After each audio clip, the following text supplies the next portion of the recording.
Assalamualaikum warahmatullahi wabarakatuh. Here we will cover the study case of Sukma Darmawan Sasmitat Maja versus Ketua Pengarah Penjara Malaysia 1998. The plaintiff for this case is Sukma Darmawan Sasmitat Maja, while the defendant of this case is Ketua Pengarah Penjara Malaysia. Next, we move to the facts of the case.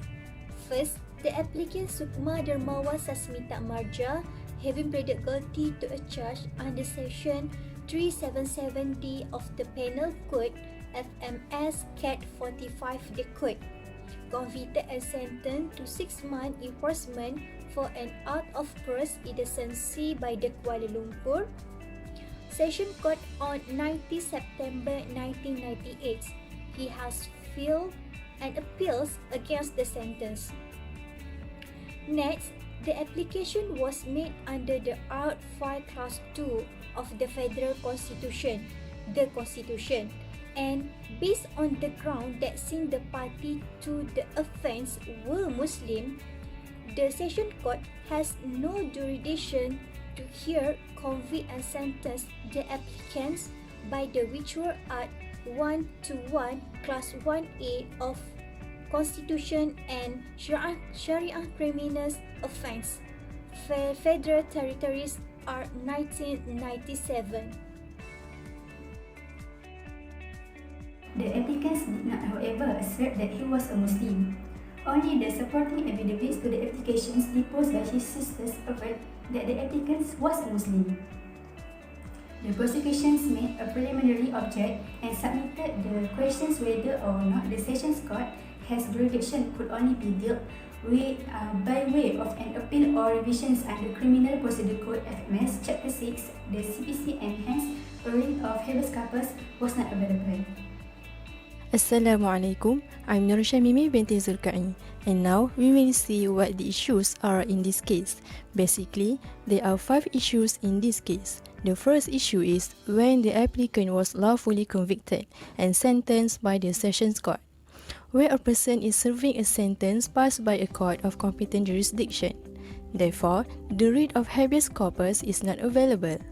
Next, the applicant is already serving his sentence, so the issue here, in the event that he is successful in his appeal and the Sessions Court is held to have had no competent jurisdiction, the applicant would have lost his liberty unlawfully whilst waiting for his appeal or revision to be heard, and the court cannot be party to it. Hence, the applicant must be able to proceed by way of habeas corpus and the preliminary objection had to be overruled.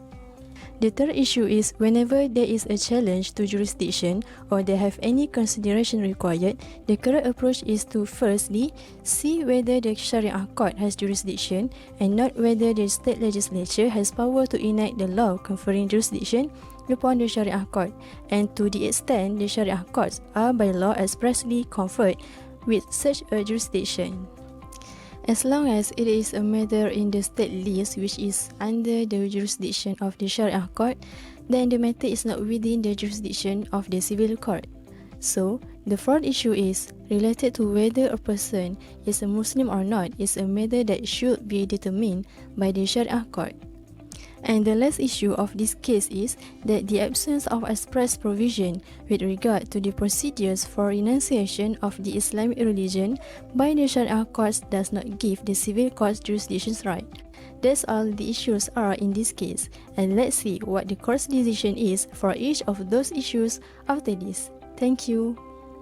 Assalamualaikum warahmatullahi wabarakatuh. My name is Mashita binti Muhammad Zaim, and now we move to ground of judgment. Firstly, the court decision for issue 1 is, thus in this case, the Sessions Court was a court of competent jurisdiction, and the applicant was lawfully sentenced to imprisonment by the Sessions Court. Habeas corpus could not therefore be granted. Secondly, the decision court for issue 2 is, thus in a matter involving not merely a question of NCD's jurisdiction, but the competency of the court itself, and an applicant is being detained or imprisoned by an order of the court, habeas corpus must be available as a remedy under Article 5.2. Article 5.2 of that constitution makes it mandatory for the court to hear and complain, and unless satisfied that the detention is lawful. Assalamualaikum warahmatullahi wabarakatuh. My name is Nar Atila binti Kamis. My matric number is 1191469. So today I'm going to continue with the Crown of Judgment. So we move on to the issue number 3. The court decisions for issue number 3 is that the court held Article 121 Clause 1A together with Item 1 confers upon the Sharia court exclusive jurisdictions over an offence of liwat, not the act of sodomy. Next, for issue number 4, the court held that offence Article 121 Clause 1A does not remove the jurisdictions of the Session Court over a Muslim for any offence, jurisdictions over which has not been specifically conferred upon the Sharia court. Lastly, the ground of judgment for issue number 5 is that it was held that jurisdictions over the offence created by Section 377A or Section 377D of the Penal Code has not been conferred upon the Sharia Court by federal law. The Session Court retains jurisdictions over this offence. Thank you. Assalamualaikum warahmatullahi wabarakatuh. My name is Nur Atila binti Kamis. My matric number is 1191469. So today we're going to start a review of the case of Iki Putra bin Mubarak versus Kerajaan Negeri Selangor and Anor. But before that, we're going to start with the plaintiff and defendants of this case. The plaintiff of this case is Iki Putra bin Mubarak and the defendant of this case is Kerajaan Negeri Selangor. Next, we move on to the fact of the case. On 21 August 2019, the Chief Syari'i Prosecutor through the Sharia Prosecutor decided to prefer a charge against Iki Putra bin Mubarak, the applicant, in Selangor Sharia High Court. In essence, it was alleged that the applicant had on 9 November 2018 between 9 p.m. and 10:30 p.m. in a house at Bandar Baru Pangi attempt to commit sexual intercourse against the order of nature with certain other male person. Next, the charge was that the applicant had attempted to commit an offence punishable under the Sharia Criminal Offence of Selangor Enactment 1995, the enactment. The relevant offence that the applicant was alleged to have attempted to commit was contained under Section 28 of the enactment, the impugned provision. Now, we will see the next fact of this case. That is, the applicant pleaded not guilty to the charge. Iki Putra has challenged the provisions of Section 28 of the Sharia Criminal Offence Selangor Enactment 1995 by claiming that the state or Sharia law has no jurisdiction to enact and try sodomy criminal cases. Subsequently, his trial in the Sharia court has been stayed pending the outcome of this application on the challenge he is making with respect to the constitutionality of the impugned provisions in the enactment with which he is being charged under. At last, based on all the reasons given, the court concluded that the petitioner had successfully displaced the presumption of the constitutional legitimacy of Section 28. The court had no doubt that Section 28 of the enactment was invalid as being ultra-vires the federal constitution, and that the state legislature made the enactment provisions with respect to a matter to which it no power to make. Only Parliament could enact such a law. Alright, that's all for the facts of this case. Thank you. Assalamualaikum warahmatullahi wabarakatuh. And now we move to the issue. Issue number 1. The court was unable to see how in Clause 129 and 130 shed any further light or lend any assistance to the fundamental question of law posed in this petition. The two affidavits were otherwise rendered meaningless if the court were to ignore the portion of them which purported to interpret the provision of the Federal Constitution. Issue number 2. The argument against those provisions of the law were that they did not essentially concern offences against the precept of Islam.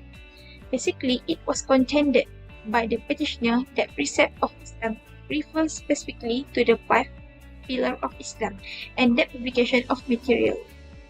Now we move to the issue number 3. The sole question before the High Court was whether the hibah existed, and the court accordingly assumed jurisdiction and decided that there was no such hibah upon relying on principle of Islamic law. And the last is issue number 4. Rule 137 of the rules of the Federal Court cannot be construed as to confer any new jurisdiction to the existing jurisdiction of the Federal Constitution as spelled out under the Federal Constitution, the Court of Judicature Act 1964 and other statutes. It is not within the jurisdiction of the court to grant appeals when the statute does not provide or permit. That is the intention of the legislature, and it is incumbent upon this court to give effect. That's all. Next, we will see the ground of judgment for the issue of this case. For the first issue, the court made no order as to cause in view of Section 83 of Court of Judicature Act 1964. It was stipulated that the Federal Court shall not make any order as to the cause of any proceeding held under its original jurisdictions. In the circumstances, the court upheld the preliminary objection of the petitioner, and clauses 129 and 130 were accordingly expunged and disregarded by the court. The second issue for the ground of judgment, this court in Sulaiman Takrib was referred to the opinion of 3 expert witnesses as to the interpretations of the phrase precepts of Islam. Abdul Hamid Muhammad, court judge, held that precepts of Islam can be interpreted to mean that they have seen that the 3 experts agree that precepts of Islam include law or Sharia. They should also note that federal constitutions use the terms Islamic law, which in Malay translations is translated as hukum syara. Indeed, all the law in Malaysia, whether federal or state, use the term Islamic law and hukum syara interchangeably. A clear example is the name of Syariah Court itself. In fact, Syariah laws in Malaysia do not only include fiqh, but also provisions from common law source. See, for example, the respective Syariah Criminal Procedure Act or Enactment, Syariah Civil Procedure Act or Enactment, Syariah Evidence Act or Enactment, and others. You will find that provisions of the Criminal Procedure Code, the Subordinate Courts Rules 1980, and the Evidence Act 1950 used in the civil courts are incorporated into those laws respectively. In the third point is the clear example on how the federal and state legislative taxonomy exists can be seen in Latifah. The case concerned a dispute between Muslim parties as regard the proprietorship of monies contained in the deceased bank account. On appeals, the Court of Appeal reversed and held that the question of hibah should have been utilized in Sharia court having regard to the Art 121 Clause 1A of the Federal Constitution.